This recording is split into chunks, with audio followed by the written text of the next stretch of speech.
তবে ক্ষণকাল বহরে বানো রাম লক্ষ্মণ সমানে তোমাকেই পাঠাবো জমির হনুমান। অর্থাৎ যেই না হনুমানকে এমন কথা বলেছে রাজা দশরথ, হনুমানকে দেখো দশরথ, এই জগৎ সংসারে কে আসবে আর কে যাবে, অর্থাৎ জন্ম আর মৃত্যু কাহার হাতে নাকি থাকে।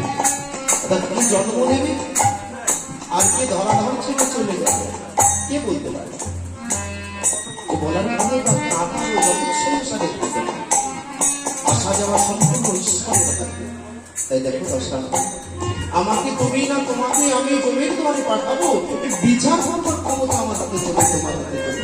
তবে আমার শক্তি কত শক্তি করতে পারি আজ প্রমাণ করে দেখিয়ে দেব।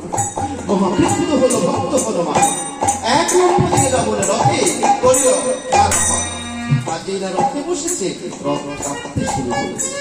আর হনুমান পর্বতের সমান জলজ করে রাবণকে স্পর্শ করেছে। চড় খেয়ে পড়ল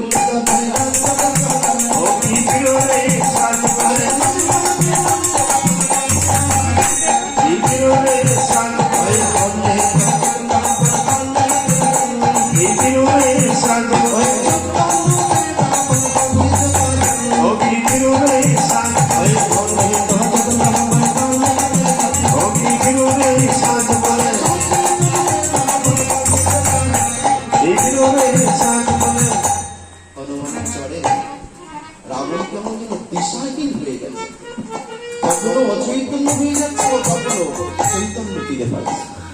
শৈলগণকে ডেকে বলছি, শৈলগণ এমনও পর্বত সমান চড়া নয়, হনুমান বলছে চড় নয়, মেরেছি সামান্য চাপ, মালিতাম যদি তোমায় চড় তুমি পৌঁছে যেতে জমি হতুয়ার। রাবণ ভাবছে তাই আজ আমার হাতে আমি হনুমানকে তুমি ধরে পাঠাতে পেরেছি, আর তার সামান্য স্পর্শে আমি দিশাহীন হয়ে গেলাম। তবে না, আজ মানুষই নয় যত আগে তাদের নিগত করিব। মহাকৃত হইল তখন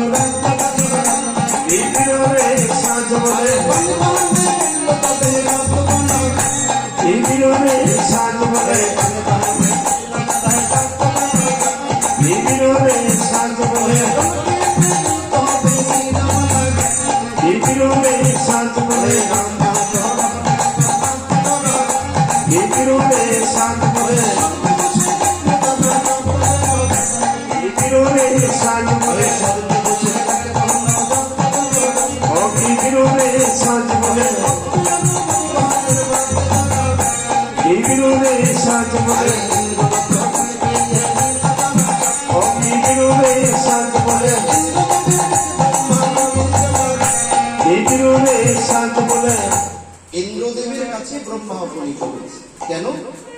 মর্তদামে ভক্ত ভগবানের মধ্যে গুরুতর যুদ্ধ হচ্ছে, কিন্তু ভগবানের রামচন্দ্র মাটিতে দাঁড়িয়ে আছে, আর স্বয়ং রাজা রাবণ রথের উপরে বসে যুদ্ধ করছে।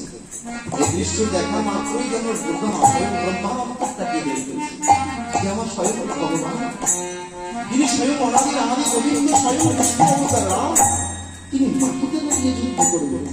আর রাজা রাবণ রথে বসে যুদ্ধ করবে।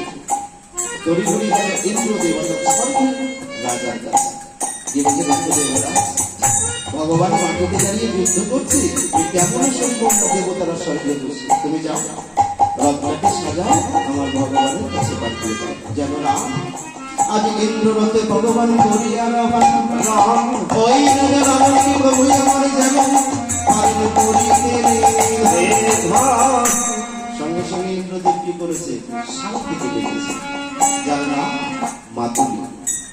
ইন্দ্রের সারথীর নাম মাতুলি ডেকে বলছে যে মাতুলি যাও, তাহলে আমার রথটাকে সাজাও আর আমার ভগবানের রামের কাছে পাঠিয়ে দাও যেন দয়াময় আমারই রথে বসে রাবণকে নিধন করতে পারে।